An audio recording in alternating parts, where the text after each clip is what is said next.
Kita itu udah biasa ya kalau melihat pabrikan Jepang keluar uang yang besar untuk mengembangkan motor 1000 cc biar jadi yang paling kencang di kelasnya. Itu hal yang normal. Tapi dulu pernah ada masa perang teknologi juga. Cuma jatuhnya lebih ke perang gengsi tanpa keuntungan yang berarti. Bayangkan, Honda, Yamaha, Suzuki dan Kawasaki juga diikuti oleh beberapa pabrikan Eropa kompak buat adu kencang di kelas 50 cc. Yes, benar. Motor 50 cc. Ini kedengarannya ngawur, tapi beneran dulu pernah kejadian. Dan yang lebih gilanya lagi, mereka serius banget. Nah, jadi awalnya sederhana. Setelah Perang Dunia Kedua, Jepang sedang ada dalam kondisi yang serba sulit. Orang butuh transportasi yang murah karena punya mobilitas yang tinggi. Tapi, infrastruktur belum seperti sekarang. So, mereka mulai naik sepeda kemana-mana. Tapi kan lama-lama gempor juga itu lutut. Hingga akhirnya Suzuki jadi pabrikan pertama yang melihat celah bisnis di sini. Kala itu Suzuki mikir, karena jualan sepeda motor biasa bakalan susah laku karena mahal, kenapa nggak jualan sepeda dengan mesin kecil aja, biar bisa dibeli lebih banyak kalangan. Akhirnya, Suzuki jadi yang pertama menjual sepeda dengan mesin 36 cc yang juga masih bisa dikayuh layaknya sepeda, atau malah bisa dikombinasikan dengan kayuh dan juga mesin. Namanya Suzuki Power Free. Harganya dulu 3 kali lipat lebih mahal ketimbang sepeda biasa. Mesinnya sederhana, cuma nggak bisa pakai ngebut, tapi ngebantu banget. Nah, Honda akhirnya ngikut tuh. Tapi di sini hebatnya Honda. Honda tahu, ada banyak sepeda di jalanan. Dengan menjual sepeda bermesin kecil nggak akan bisa merubah apapun. Honda menjual mesin yang bisa ditempel ke sepeda manapun. Namanya Cup tipe F. Meski mesin ini harganya 2 kali lebih mahal ketimbang sepeda biasa, rakyat Jepang lebih suka produk buatan Honda karena mereka sudah punya sepeda sendiri kan, jadi jatuhnya lebih ekonomis. Mesin sederhana ini dengan cepat tersebar ke seluruh Jepang. Setelah perekonomian perlahan membaik, Honda yang dapat cuan banyak lantas pertama kali menjual motor pada tahun 58. Namanya Super Cup C100. Meski kodenya C100 tapi mesinnya 50 cc 4 tak yang halus, irit, bandel khas Honda lah. Hasilnya motor ini nggak cuma laku, tapi mendominasi. Dan kalian tahu, mesin atau motor yang paling laris di dunia itu ya motor dari mesin C-Series. Total penjualan dari seluruh C-Series itu lebih dari 100 juta unit di seluruh dunia sampai saat ini. Jadi seluruh motor Honda dengan mesin C-Series seperti C70, Honda Grand, Prima, maupun Honda Supra, dan juga yang lainnya, yang membuat angka 100 juta ini terkesan nggak masuk akal. Gimana nggak kaya itu Honda? Kala itu pabrikan lain sudah mulai gelisah melihat motor Honda laris manis. Yamaha menjadi pabrikan pertama yang memperkenalkan lawan dari C100 di kelas 50 cc. Nama motornya MF1, yang diperkenalkan pada tahun 60. Dan yang menarik ialah, Yamaha kala itu beneran all in. Karena meski moped 50 cc, ia pakai rangka monokok, terus sok belakangnya sudah monosok. Dan tahun segitu, bahkan yang cc-nya lebih gede aja nggak kayak gitu teknologinya. MF1 pakai mesin 2 tak, jadi secara tenaga seharusnya lebih gede ketimbang C100. Yang di atas kertas, ini bisa jadi senjata yang kuat untuk mengalahkan C100. Tapi fakta di lapangan berkata lain. Penjualan MF1 meskipun bagus, namun secara data jangankan untuk mengalahkan, buat ngejar Honda aja keteteran. Sebagai pelopor sepeda bermesin, Suzuki nggak mau kalah.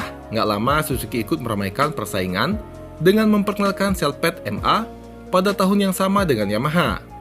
Motor ini juga pakai konsep kendaraan harian yang irit dan juga praktis.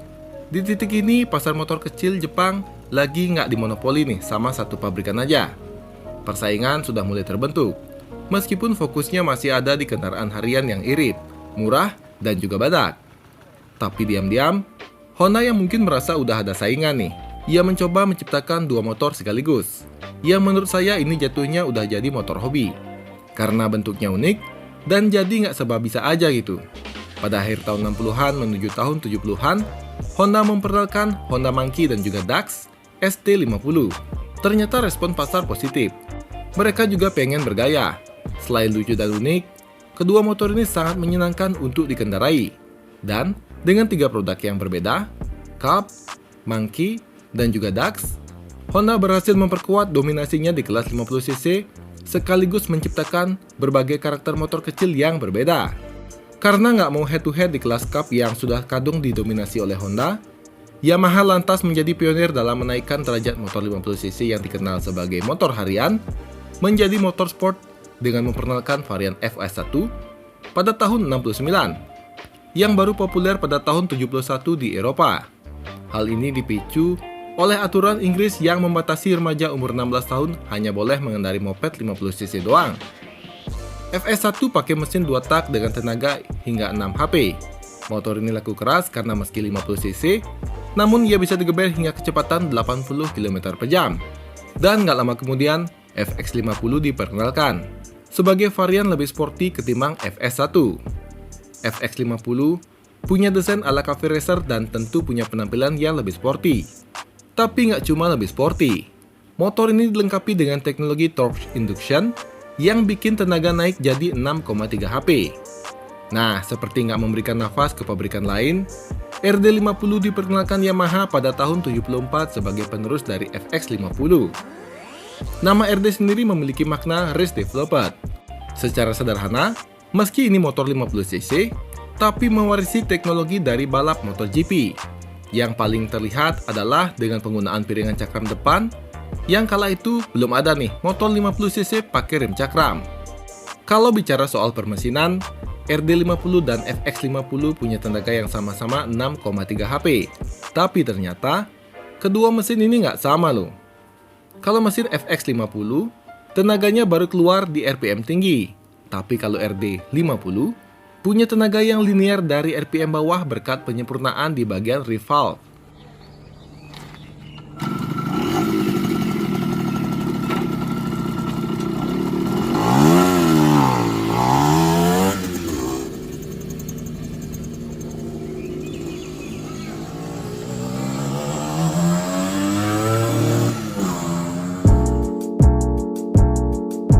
Lawan seimbang dari RD50 baru lahir pada tahun 77 ketika Suzuki memperkenalkan RG50. Ia punya performa yang setara. Honda yang selama ini cuma jualan motor 4 tak mikir, sepertinya Honda harus ikutan deh bikin motor sport 2 tak juga. Dan 2 tahun berselang, Honda MB50 diperkenalkan. Kalau dilihat dari bentuknya, motor ini desainnya terlihat lebih maju ya. Tapi memang motor ini bentuknya lucu. Mesinnya kelihatan kecil, ini karena efek sasisnya itu model backbone. Jadi, di depan mesin kelihatan kopong aja tanpa sasis. Dan yang unik, kalau diperhatikan lagi motor ini kan masih pakai double shock belakang. Cuma karena penempatannya agak ke depan, dari jauh ia malah terlihat seperti pakai monoshock. Makanya motor ini tuh kelihatan beda aja sama kompetitornya.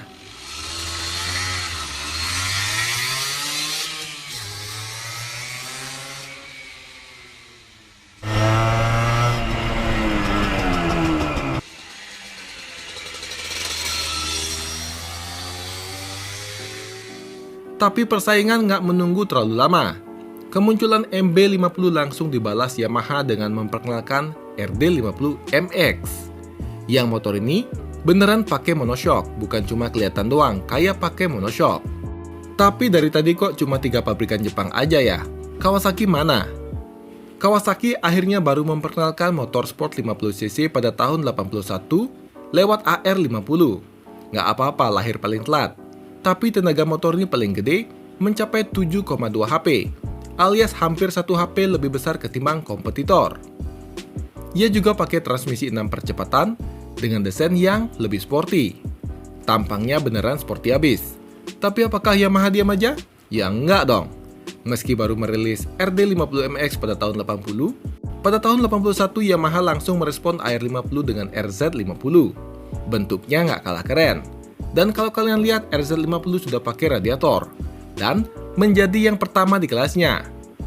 Meski punya tenaga yang sama, tapi dengan radiator, tentu RZ50 akan punya keunggulan di ketahanan mesin yang lebih stabil jika digeber dalam waktu yang lama. Tapi bukan Honda namanya, kalau mau membiarkan Yamaha terus-terusan pamer teknologi. Karena di tahun 82, Honda merilis MBX50. Motor ini juga ikutan pakai radiator. Desainnya keren, tapi kelihatan lebih kalem aja jika dibandingkan dengan RZ50 yang agresif.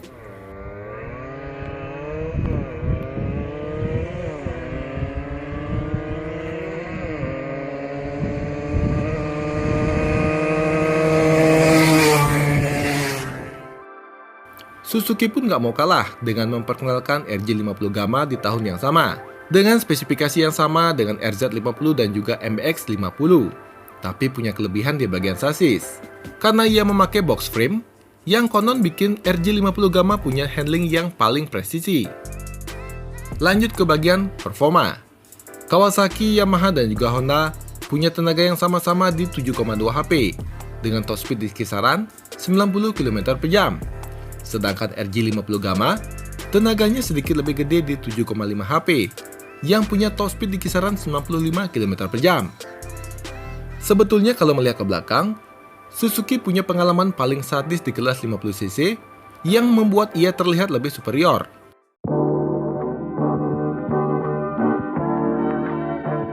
Kita flashback sebentar ke tahun 67, di era balap GP kelas 50cc. Suzuki menjadi raja di kelas tersebut bersama RK67. Ketika pabrikan lain masih 1 silinder, ia pakai mesin 2 silinder. Tenaganya 17,5 HP. Bayangin deh, ini motor 2 silinder 50cc. Artinya 1 silinder cuma 25cc doang. Itu seukuran toto botol air mineral dan bisa bergerak di 17.000 rpm. Nggak kebayang deh, teknologinya pasti beneran mumpuni. Terus, transmisinya lebih gila lagi. 14 speed bos, 50cc, 14 speed, kayak gimana ngoper giginya. Dan hebatnya motor ini punya top speed mencapai 170 km per jam. 50cc bisa lari segitu, gila nggak? Tapi memang ini motor kan kelasnya prototipe ya. Cuma kan artinya Suzuki itu, kalau niat memang jempolan hasilnya.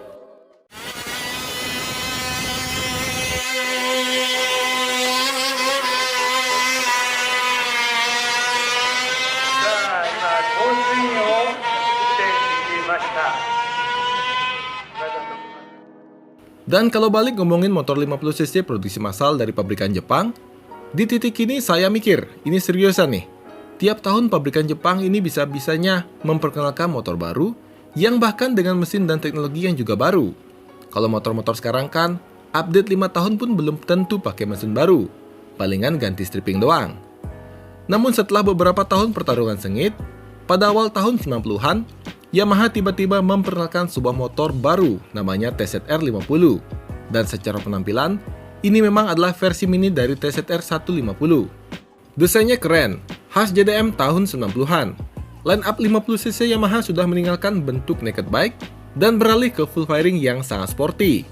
Motor ini bisa ngebut sampai kecepatan 95 km per jam. Bahkan katanya dengan sedikit sentuhan modifikasi, misalnya ganti karbu atau juga ganti knalpot, angka 110 km per jam sih tembus. Terus karena motor ini keren, mulailah populer di Eropa.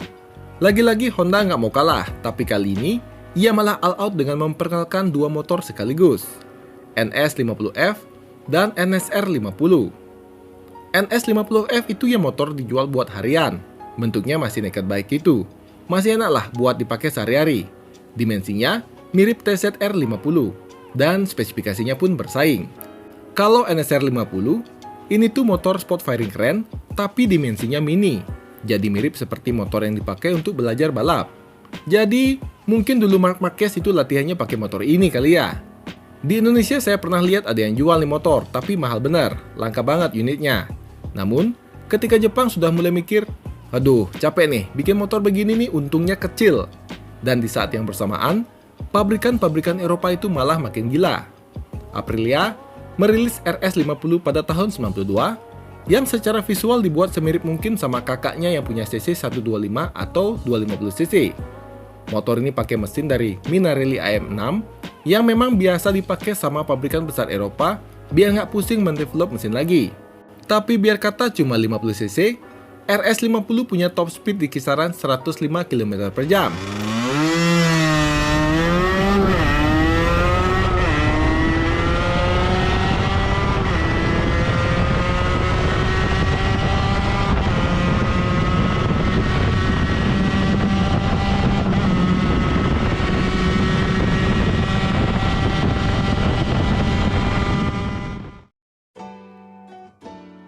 Belum lagi Kagifa ikut-ikutan merilis Mito 50 dan Derby juga dengan GPR 50.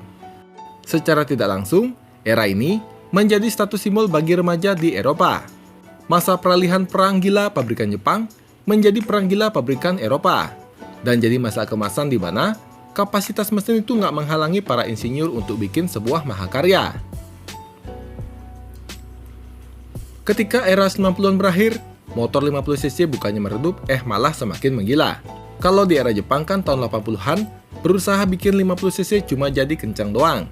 Di era tahun 2000-an, para pabrikan Eropa mulai fokus bikin gimana caranya motor kecil ini punya build quality dan teknologi yang setara dengan Muge 600 bahkan 1000cc. Aprilia memimpin revolusi ini lewat generasi terbaru RS50. Mereka nggak lagi pakai rangka besi biasa, tapi mulai pakai rangka twin spar aluminium yang gede dan juga kekar. Derby juga nggak mau kalah dengan merilis GPR 50 Racing. Ini adalah salah satu motor 50cc yang paling canggih yang pernah dibuat. Bayangkan, motor 50cc tapi sudah dibekali suspensi depan upside down dari Marzocchi dan sistem pengereman cakram dengan kaliper radial. Ini adalah spesifikasi yang bahkan motor 250cc zaman sekarang pun belum tentu punya. Nah, Yamaha juga sempat bikin motor edisi perpisahan dengan memperkenalkan TZR50 di awal tahun 2000-an yang secara desain, motor ini mengambil inspirasi dari Yamaha R1 di era yang sama. Ia sangat populer di Eropa karena punya dimensi yang sama persis dengan motor 125cc saat ini. So, meski dipakai orang dewasa pun motor ini nggak akan terlihat kekecilan. Sayangnya, era Superbike Mini ini nggak bisa bertahan ketika standar emisi Euro semakin ketat. Mesin 2 tak yang menjadi jantung motor ini mulai dipaksa pensiun. Membuat mesin 2 tak untuk lolos emisi Euro adalah usaha bunuh diri. Karena kalaupun dipaksa tetap 2 tak, tenaga bisa jauh berkurang, dan ini pastinya memerlukan riset dengan dana yang nggak sedikit. So, perlahan, para pabrikan mengganti mesin 2 tak pakai mesin 4 tak tapi 125cc dengan dimensi motor biasa. Makanya, motor-motor 150cc yang dijual di Indonesia, kalau dijual di Eropa itu jadi 125cc. Tapi kalau masih pengen motor 2 tak 50cc, biasanya dijual dalam bentuk motor cross, karena kan peruntukannya untuk track, so nggak perlu SIM atau terlalu ribet sama emisi. Well, sekian video kali ini. Sampai jumpa di video selanjutnya. Terima kasih.